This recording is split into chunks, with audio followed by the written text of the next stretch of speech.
Então, vocês vão ter que me aguentar. Se quiserem conhecer umas igrejas, aproveitem esse mês. Mentira, é todo mundo aqui. Eu estou com um texto há um tempo no meu coração e eu queria compartilhar com vocês. Na verdade, é um texto muito precioso, que está em João 17.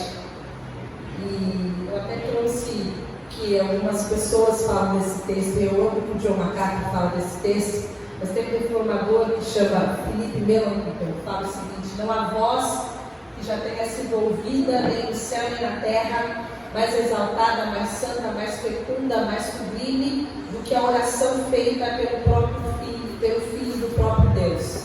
Não tem voz mais linda.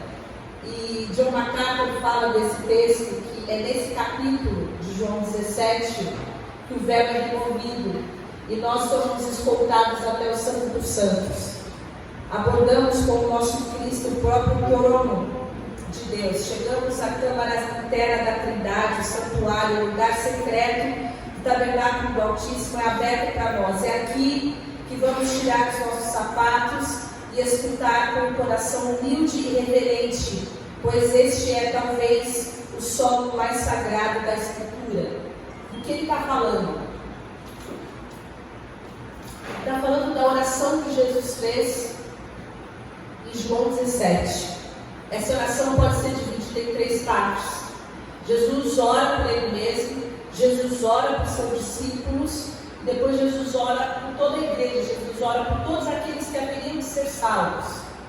E a gente vai ver só uma pequena parte desse texto hoje, quando Jesus ora por si mesmo. E nesse primeiro momento, quando Jesus ora por si mesmo, o foco central dessa oração é a cruz. Jesus ora pedindo glória.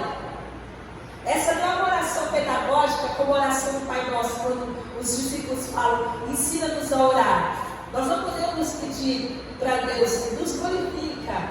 Às vezes a gente pede, mas a gente não pode. Jesus pede, e a gente vai entender o contexto para que ele queria ser glorificado.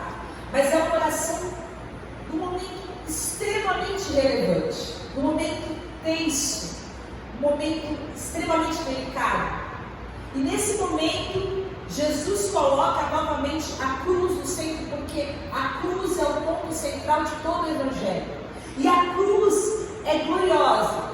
A cruz é gloriosa para nós. Paulo diria que nós não devemos nos gloriar em nenhuma outra coisa senão na cruz de Cristo. A cruz é gloriosa para o Pai, a cruz é gloriosa para o Filho. E nesse texto, especificamente, nesses primeiros 5 versículos, Jesus se concentra nessa glória da cruz. O pano de fundo, você que já esteve com a gente em João, você já conhece. Jesus está no cenáculo, Jesus está numa sala grande que foi mobiliada, um contexto desde João 13. Você vai ler como essa sala foi preparada em Marcos 14. Jesus está ali com seus discípulos, é chegada a hora deles celebrarem a última Páscoa. Os discípulos perguntam onde que eles vão celebrar e Jesus dá algumas diretrizes específicas. Eles vão seguir o sujeito, eles vão entrar no lugar, eles vão chamar aquele dono daquele estabelecimento, perguntar onde o mestre vai passar. E aí eles estão nesse lugar. E João 13, 14, 15, 16... Jesus vai ter uma conversa lindíssima, é um texto lindíssimo de João, onde Jesus vai falar de coisas tremendas, vai dar as últimas diretrizes para os seus discípulos. Jesus está encorajando os seus discípulos. Nesse momento, Judas já foi. Nesse momento, Judas está fazendo as tratativas finais para entregar Jesus por 30 moedas de prata. E nesses no final dessas conversas que Jesus teve, a gente tem no capítulo 16, o versículo 33, é a última frase antes da oração, onde Jesus diz: eu lhes disse essas coisas, capítulo 13 a capítulo 16, para que em mim vocês tenham paz. Jesus está indo embora, Jesus está indo para a cruz. Seus discípulos não vão estar mais com Jesus, eles vão ver, vão estar com eles ainda por um pequeno, curto período de tempo, mas eles não vão estar mais com ele. O ministério de Jesus está chegando ao final, mas Jesus disse inúmeras coisas para que eles tivessem paz. Nesse mundo vocês terão aflições, contudo tenham ânimo, eu venci o mundo. E essa é a promessa, uma promessa de vitória final. Jesus termina a sua fala, Jesus termina com paz, mas ele já tinha falado de alegria, de sustento, de orações respondidas, de poder, de intimidade, da vinda do Espírito Santo, da sua presença, e ele termina falando de triunfo. Ele termina falando: vocês venceram, eu venci o mundo, eu venci o mundo. O final da conversa de Jesus com seus discípulos era um final de vitória, e imediatamente após a promessa de vitória vem essa oração do capítulo 17. Então Jesus começa a oração. É interessante a gente pensar que Jesus ora para que tudo aquilo que ele conversou com os seus discípulos se tornasse realidade. Ele ora para que tudo aquilo que ele prometeu efetivamente aconteça, porque as coisas não acontecem por acaso. Porque existe uma provisão divina, existe uma necessidade de que Deus cumpra as promessas que Jesus fez. Então nós começamos o nosso capítulo no versículo 1, quando Jesus, depois de dizer isso, Jesus tinha dito inúmeras coisas preciosíssimas para os seus discípulos. Ele termina dizendo que venceu o mundo, e ele fala, Jesus olha para o céu e ele ora. E ele fala: Pai, chegou a hora, glorifica o teu filho, para que o teu filho te glorifique. Jesus ora depois de dizer isso. Jesus ora depois do grande discurso do Senado. Jesus ora depois dessa conversa que ele teve na mesa com os seus discípulos, depois de lavar os pés dos seus discípulos, depois de dizer para os seus discípulos sobre o serviço, depois de dizer para os seus discípulos sobre o amor, depois de tantas preciosidades que você vê ali de João, depois de garantir a vitória, ele levanta os olhos para os céus, e ali ele tem uma oração raríssima. Porque você vai ler nos evangelhos que Jesus orava o tempo todo. Jesus se retirou para orar inúmeras vezes. Jesus subiu para orar no monte. Jesus dizia curtas orações na presença de outras pessoas, mas longas orações como essa você não vai ver. Você não lê nenhum registro de uma longa oração. Jesus se permite orar ao Pai num momento dramático como esse, na presença dos seus discípulos, porque existe muito dessa oração que pode ser aproveitada para nós, assim como com certeza foi aproveitada e abençoou a vida daqueles discípulos. É algo raro, algo excepcional que Deus tem para nos abençoar. E quando ele ora nesse momento, ele sabia da sua vitória final, ele sabia porque ele é onisciente, ele sabia de tudo. Ele nunca deixou de ser Deus, ele sabia de tudo aquilo que ele ia passar. Mas ele se coloca em sujeição e submissão ao Pai. Antes da cruz, Jesus que restringiu o livre exercício das suas divindades, que abriu mão da sua glória, que se fez homem, que se fez como um de nós, que se humilhou na forma de homem, na forma de servo. Nesse momento ele ora, se submete à vontade do Pai, pedindo ao Pai que faça a sua vontade e alinha a sua vontade ao propósito do Pai. Ele ora ao Pai, porque oração é antes de tudo intimidade. E é uma das coisas que a gente aprende com Jesus aqui, porque nesse momento que Jesus sabe todas as coisas, e que Jesus detém todo o poder, ele tem toda a onisciência, e ele já sabe da vitória, e ele já sabe de todas as coisas, ainda assim ele se submete ao Pai. E eu fico pensando como que a gente consegue ser tão independente e fazer tantas coisas na nossa vida sem oração, sem sujeição, sem submissão, sem clamor, sem passar o tempo pedindo ao Pai que nos abençoe, estabeleça o seu governo, estabeleça a sua vontade nas nossas vidas. Mas Jesus então ora, leva os seus olhos para os céus e fala: Pai, chegou a hora. Pai, Abba, Paizinho. E ele tem esse termo carinhoso como uma criança com seus pais, essa familiaridade. Ele ora o único Deus verdadeiro como seu papai, e ele fala: chegou a hora. Eu não sei se você já passou por isso, se alguém olhou para você e você sentiu aquele friozinho na barriga e alguém olhou para você: chegou a hora. A única vez que eu passei por isso foi quando eu estava entrando na igreja no casamento, meu pai virou para mim e falou assim: chegou a hora, agora é a hora. Então aquele frio na barriga. Não sei se você já passou por isso em alguma hora que você tinha muita expectativa e agora é a hora. E Jesus era homem naquele momento, e acredito que até houve esse momento de expectativa, mas havia uma expectativa com uma solene submissão e sujeição. Chegou a hora, e que hora é essa? Que declaração surpreendente é essa? Que declaração surpreendente é essa que John MacArthur fala que a gente deveria tirar as sandálias para ouvir o que está acontecendo no Santo dos Santos quando o filho fala com o pai. Pai, está chegando a hora. A gente sabe tudo que está em jogo. A gente sabe tudo que está em risco. A gente sabe que a humanidade vai ser absolutamente redimida. Chegou a hora do resgate dos pecadores. Chegou a hora em que a humanidade vai ser redimida. Essa é uma hora extremamente crítica. Essa é a hora do grande desdobramento da redenção. Essa é a hora da cruz. Essa é a hora da salvação. Esse é o tempo de todos os tempos, o momento em que o primeiro e o único sacrifício de expiação por todos os pecados seria apresentado, em que o sangue derramado poderia redimir todo e qualquer pecado da humanidade.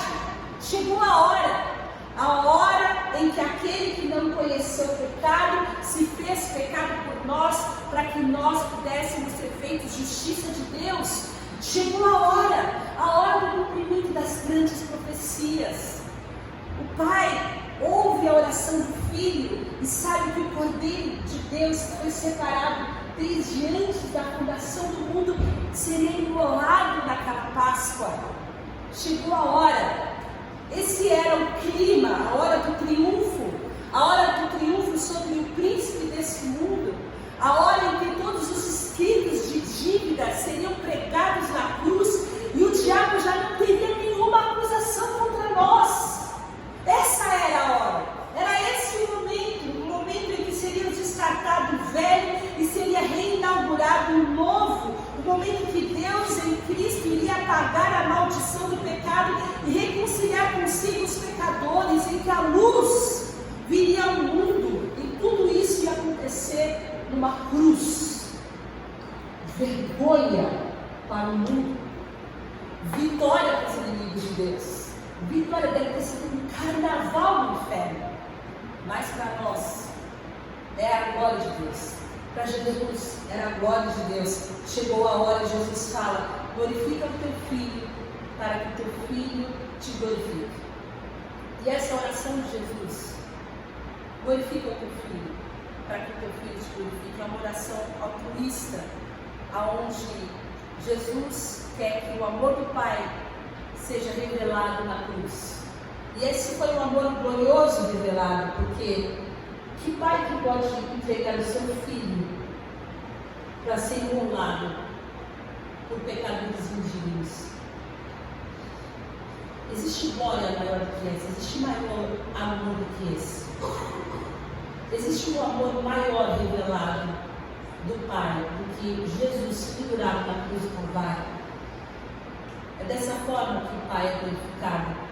O Pai é glorificado quando a gente vê ali a sua misericórdia, quando a gente vê ali a sua graça, quando a gente vê ali o poder sobre o pecado e a morte, o inferno e Satanás sendo vencido, a sua justiça, porque havia uma justiça que precisava ser cumprida. Não, Deus não varreu o pecado para debaixo do tapete, Ele cumpriu toda a justiça nos lombos de Cristo Jesus, para que nós pudéssemos ser perdoados. Era chegada essa hora, a hora da santidade, a hora da bondade, a hora da justiça, a hora do juízo. E você me pergunta, como que Jesus é glorificado na cruz? Ele é glorificado em primeiro lugar, porque através dele nós recebemos a vida eterna. Através dele nós recebemos a restituição da nossa relação com Deus. Através da cruz do Calvário, nós tivemos o reinício, o reset da comunhão que foi perdida lá no Éden, porque nós fomos criados para a comunhão. E a nossa comunhão foi impedida por causa do pecado. E com a perda da nossa comunhão, nós ficamos impossibilitados de termos comunhão com Deus, tendo a nossa comunhão apenas por meio de sacerdotes. Agora, com Jesus Cristo, o supremo, o sumo sacerdote, o véu é rasgado de alto a baixo, e nós podemos ter comunhão com Deus. Nós podemos orar, nós podemos clamar, nós podemos adorar, nós podemos orar de manhã, de tarde, nós podemos ter a presença gloriosa do Espírito Santo em nós. Isso é glória. E isso foi por causa da cruz do Calvário, por causa da vida que entrou em nós, que estávamos mortos em nossos delitos e pecados. E a palavra de Deus diz: pois lhe deste autoridade sobre toda a humanidade, para que conceda a vida eterna a todos os que lhe deste. E a vida eterna é essa: que te conheçam, o único Deus verdadeiro, e a Jesus Cristo a quem enviaste. A glória de Jesus está na vida concedida. A glória de Jesus está no resgate de muitos. Ele morreu para que nós pudéssemos viver. E o Pai deu ao Filho a autoridade de conceder a vida eterna para aqueles que foram presentes do Pai com o Filho. Jesus vai usar 7 vezes essa expressão. Aqueles que o Senhor me deu, aqueles que o Senhor me deu, aqueles que o Senhor me deu, aqueles que o Pai me deu. E não sei se você já pensou em você sendo o presente do Pai para o Filho. Embalar. Quando o Pai escolheu você, Ele escolheu você para ser o presente do Filho. E Deus é glorificado quando homens e mulheres são resgatados, tirados do pecado, da lama do pecado, da sujeira do pecado, para viver uma vida de comprometimento com Deus. Porque conhecer aqui, irmãos, não é saber quem é Deus, é ter relacionamento. Conhecer no sentido de intimidade, conhecer no sentido de ser íntimo. A vida eterna é conhecer, a vida eterna é ter intimidade. A vida eterna não é uma vida que a gente vai ter após a morte, mas Deus é glorificado quando nós, eu e você, passamos a viver uma intimidade com Deus e a revelar essa intimidade de uma forma tão gloriosa que as pessoas podem ver Cristo em nós. Quando nós passamos a ter uma intimidade com Deus de uma forma tão tremenda, de uma forma tão maravilhosa, nós nos relacionamos com Deus e nós passamos a ser o seu povo, nós passamos a levar o seu nome, e nós passamos agora a ser o povo de Deus, as pessoas que são os cristãos, os que são parecidos com Jesus. E Deus é glorificado nisso. Quando nós que estávamos mortos, somos vivos, e não somos vivos, nós somos vivos para a sua glória. Nós somos vivos e levamos o seu nome. Nós somos vivos e vivemos com propósito. Nós somos vivos e temos a vida eterna. E a vida eterna é conhecer. A vida eterna é ter intimidade. A vida eterna é ter intimidade com Deus verdadeiro. Jesus a quem Ele enviou. Em segundo lugar, Jesus revelou a sua glória na sua perfeita obediência. No versículo 4 fala: eu te glorifiquei na terra completando a obra que me deste a fazer. Eu te glorifiquei na terra quando eu fui obediente. Filipenses fala que ele foi obediente. Deixa eu ver se eu trouxe esse texto. Ele foi obediente até a morte de cruz.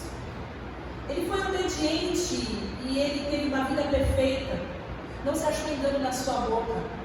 Ele se entregou pelos nossos pecados. Ele foi obediente, ele morreu, ele ressuscitou, ele venceu a morte. E o que isso quer dizer? Isso você vai conhecer como a doutrina da substituição. A vida perfeita de Cristo, vivida perfeitamente, substituiu a nossa vida imperfeita lá na cruz do Calvário. Isso está em 2 Coríntios 5:21. Aquele que não conheceu o pecado, Jesus, o fez pecado por nós. Deus o fez pecado por nós, para que nele fôssemos feitos justiça de Deus.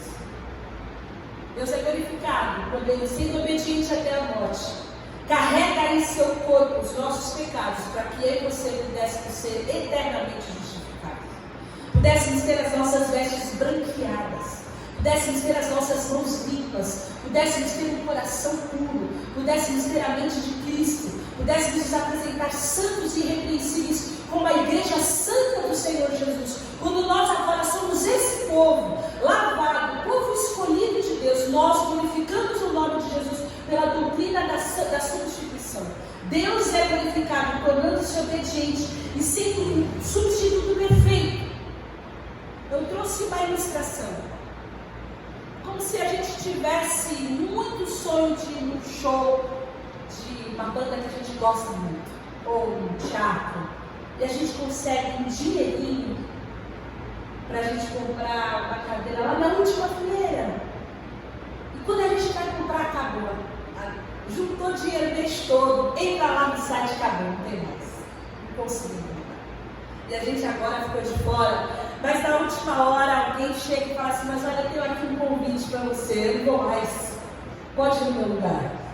E você senta lá na aula VIP e você desfruta de todas as coisas que você não falou para nós. Foi isso que Jesus fez.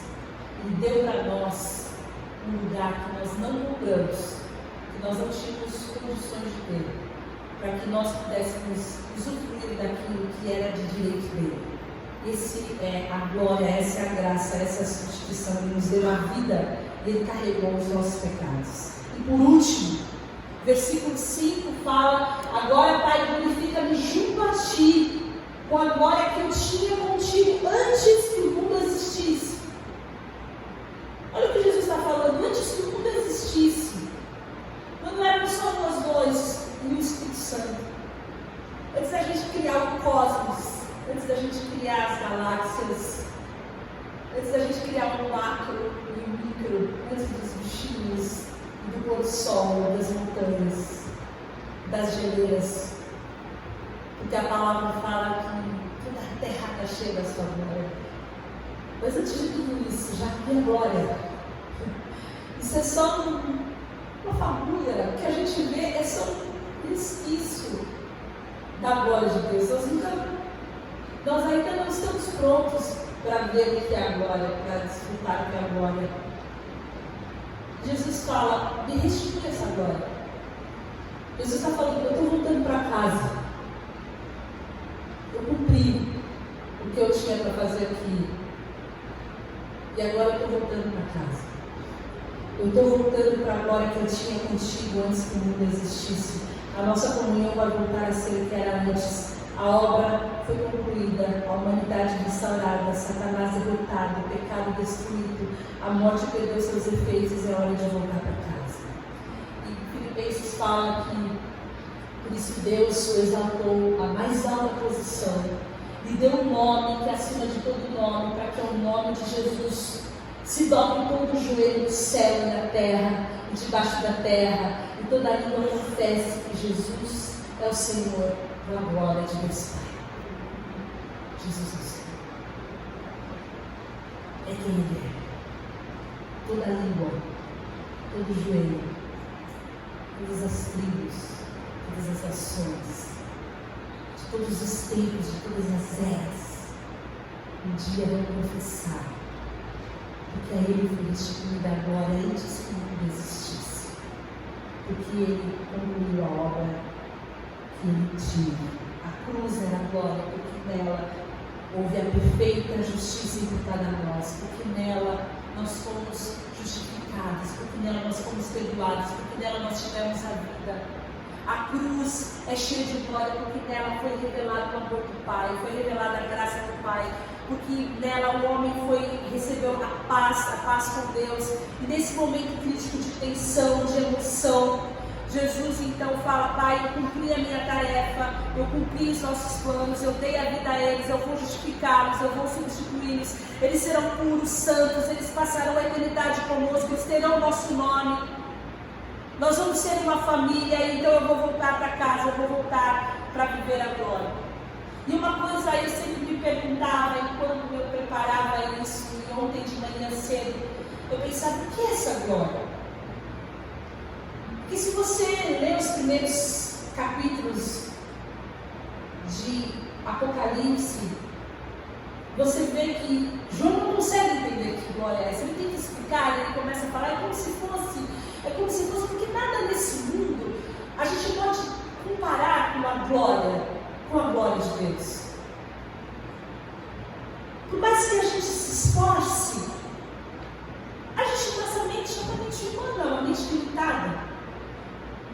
Salmo ele me fala uma coisa muito interessante, que a glória de Deus é muito parecida com a palavra beleza. Você consegue explicar o que é beleza? Você consegue explicar para uma bola de basquete, não consegue? O Tarso consegue melhor explicar. Você sabe até diferenciar entre uma outra bola. Você sabe que ela tem uma leveza, que ela quica, que ela é de cor que ela é. Mas a beleza, você sabe apontar o que é belo. Até um consciente coletivo do que é belo. Eu sei que é relativo. Tem uma coisa que é bela que um acha e o outro não acha.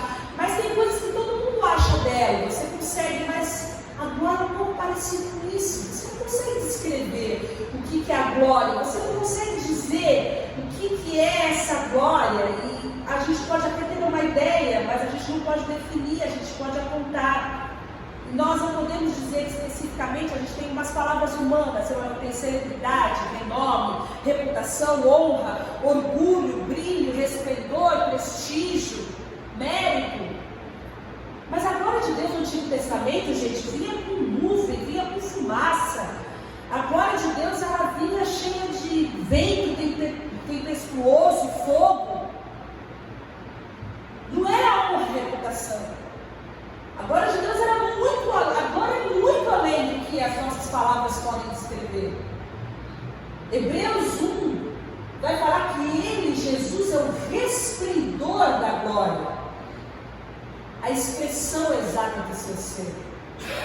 Mas ao mesmo tempo, João vai falar o seguinte: olha, ele tabernaculou entre nós e nós vimos a sua glória. Nós vimos a sua glória como a glória do jeito do Pai, e ele fala: nós vimos a sua glória porque ele andava cheio de verdade, de graça. O que é a glória? Como nós podemos entender?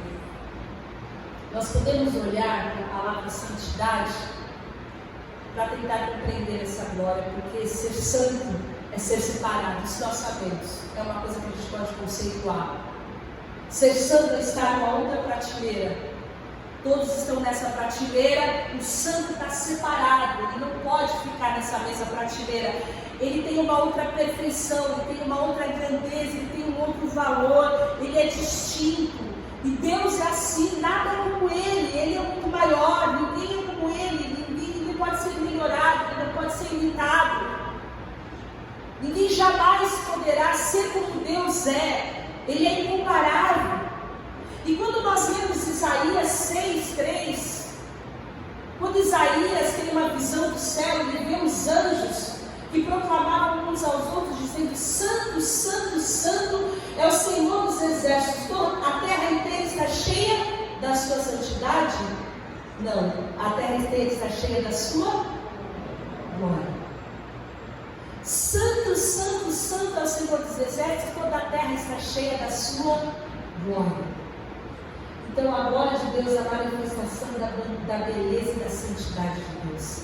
A glória de Deus é a manifestação dessa separação, dessa magnificência, dessa coisa tremendamente superior, que nós jamais poderemos descrever com as nossas palavras.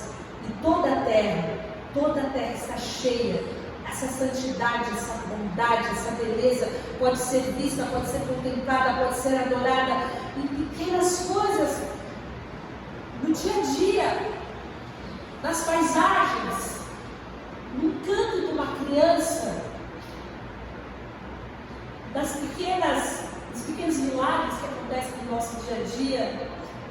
E aí eu vou fazer uma última pergunta: como é então que a salvação, através do sangue derramado na cruz, a salvação a homens comuns, indignos, como eu e você, que recebem a vida e começam a ter essa intimidade com Deus, podem revelar agora a Ele?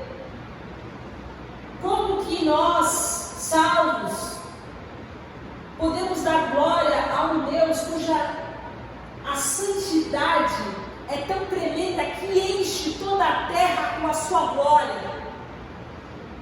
Como que nós podemos fazer isso? Levítico 10 fala: eu mostrarei a minha santidade naqueles que se acheguem a mim, e serei glorificado diante de todo o povo.